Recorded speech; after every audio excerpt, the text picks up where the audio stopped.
Hello, my name is Dr. Randy Klinder, and I'm President and Chairman of the Board of Trustees for the Georgia School of Orthodontics. We're very pleased to be able to speak with you about our program. I've been with the program since the inception, and we have now graduated 3 classes of orthodontists. Our last 2 classes graduated on time during COVID-19. We were able to accomplish this because we have the most technologically advanced residency around and have been transmitting lectures between our 2 facilities since the program started. While we suspended our clinics for several months at the beginning of COVID, we were able to immediately transmit didactic lectures to all of our residents without missing a beat. When we did resume clinic operations, we did make a change in how patients were being seen, and Dr. Harrell will talk to you about how we're doing that now. We actually experienced an increase in demand for patient care during COVID because of our lower fees and people experiencing changes in their jobs. Right now, we're conducting our classroom courses remotely. We had gone back to in-person classes this last summer, but had to discontinue that during the latest surge of COVID-19. We constantly evaluate the COVID situation and will resume in-person classroom activities when it's safe to do so. We have strict protocols in the patient clinics. We do require that all incoming residents be vaccinated for COVID-19, as well as all the other vaccines for the dental profession. The class you're applying for will be approximately 45 residents. We have a little over 200 pass applications, and we participate in the match program. We will conduct another round of admissions and interviews post-match. The class is usually filled by the end of May each year. Formal classes begin each year in September, but the new residents are required to come a week early for boot camp and orientation. Because we're a new program, we are not yet eligible for federal financial aid. We continue to work on this issue, but believe it will be a few more years before that's going to happen. Consequently, it's up to the resident to fund their own education. We do have some scholarship opportunities, but they are limited. I hope this information has been helpful to you, and Dr. Harrell and I look forward to speaking with you in person during your interview. Thank you very much. Hello, prospective residents. My name is Dr. Rick Harrell. I am the Program Director here at the Georgia School of Orthodontics. I've been the Program Director since about the middle of the first year. I came on board April 1st, 2017, and have been here ever since. What I'm going to do today is to try and answer some of the most commonly asked questions that I have responsibility for. And so I'm going to go through that, and hopefully our interview process will become a little more efficient. Question number 1. How many campuses do we have, and where are they located relative to the city of Atlanta? We have 2 campus facilities, one here in Sandy Springs and the other one in Gwinnett. They're both about 8 miles from the city center, and one is right off Highway 400 directly north of Atlanta. The other is off Interstate 85, which is more north and east of the metropolitan Atlanta area, but they're both about equidistant from the city center. The second question I would like to address is, how many patients do we have? We start close to 200 patients a month. So in any given year, we'll start over 2,000 patients. So we have a little different system of patient assignment than most of the other programs do. And so if you average this out, each new resident will get between 55 and 60 patients to treatment plan per year. Another question that's commonly asked is, how do you manage the courses for an orthodontic program? In other words, if I look out the window here, I'm not looking at a basic science building or a dental school. I am looking literally at a parking lot. So how do we cover those courses? Well, we've developed a network of external speakers to cover some of these courses.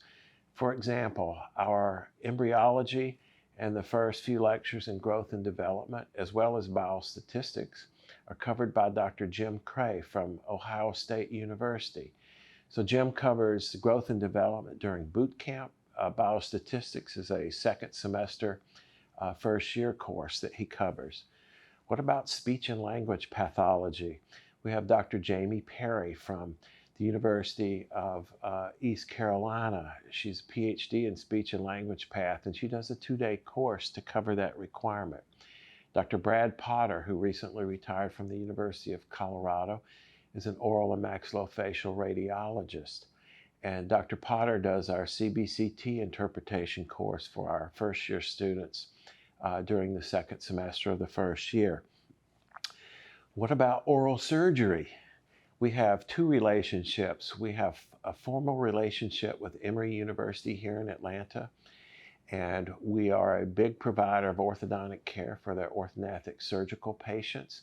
We also refer our referrals to Emory oral and maxillofacial surgery if a patient comes in that hasn't been referred by an oral surgeon and they need orthognathic surgery. So they're our first relationship. We have monthly seminars with Emory. The second one is with Augusta University in Augusta, Georgia. It's a little less formal relationship, but we are their largest referral source for orthognathic patients. And so we have the oral surgery piece covered not only by schools, 2 of them, but we also have good relationships with several local oral surgeons who also do orthognathic procedures for our patients.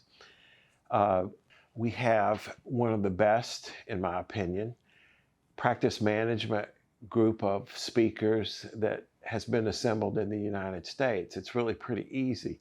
We have a large class. These people want to get in front of large classes.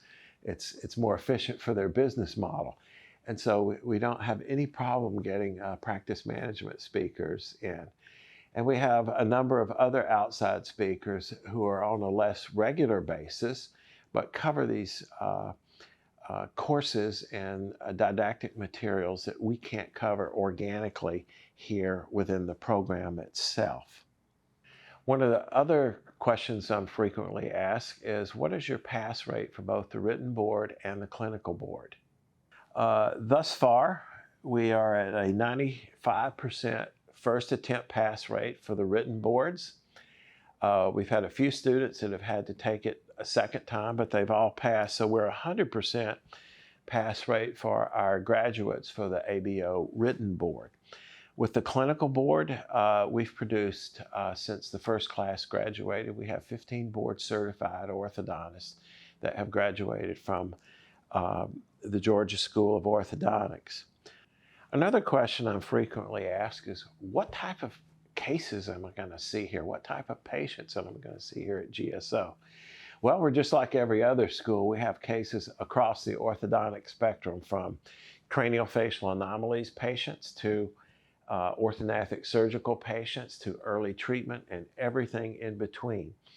I would say that we have our own craniofacial program where we do provide free treatment for children that have craniofacial anomalies, and these are long-term relationships. Some of them we do an early phase of treatment on, and then we wait and allow them to grow and mature skeletally and then have their orthognathic surgical piece done.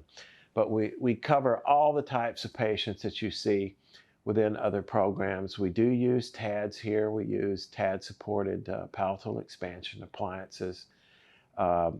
We do laser procedures on our patients. We have a laser in each facility.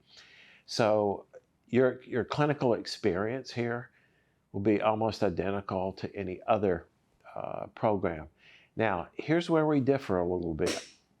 Instead of just assigning patients to a resident where they take the records, they do the treatment plan, and they follow that patient throughout their time here, we've adapted a little bit of a different system, and it's partly been driven by the COVID pandemic that we've had to deal with.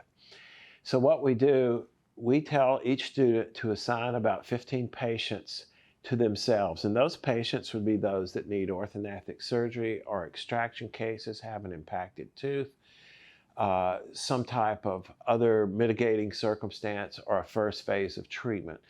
Those can stay with the student, and they can start them and follow them throughout their tenure here at GSO. We lump about 80% of our patients into a broader category, and they may be seen by any second or third year resident. We assign the patients to a time slot in the chair, and the residents are assigned to that chair, and they will see those patients. Now, The question you may have as a prospective resident is, why do you do this? Why don't you do it like the other schools? Number one, we had to respond to this backlog of patients during the COVID pandemic shutdown. And this was a way we could accomplish that effectively and efficiently. Number two, if you think about it, most of you will go to work either as an associate or in a more corporate orthodontic practice setting when you graduate. And your first day on the job, you're going to be asked to see between 50 and 100 patients that you have never taken records for, you have never treatment planned, and you've never seen as a clinician. And so this prepares you for what you're going to see when you actually get out of the program as a graduate and enter the private workforce. Another question, career placement after graduation. All of our graduates are employed. On an almost weekly basis, I have potential employers contacting me asking if I have residents who are looking for jobs in certain parts of the country.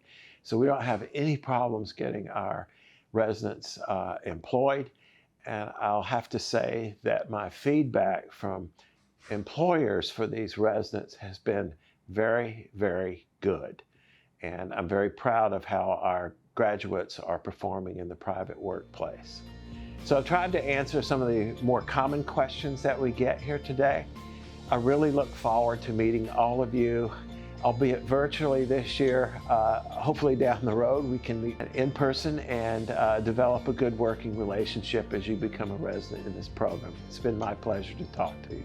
Thank you.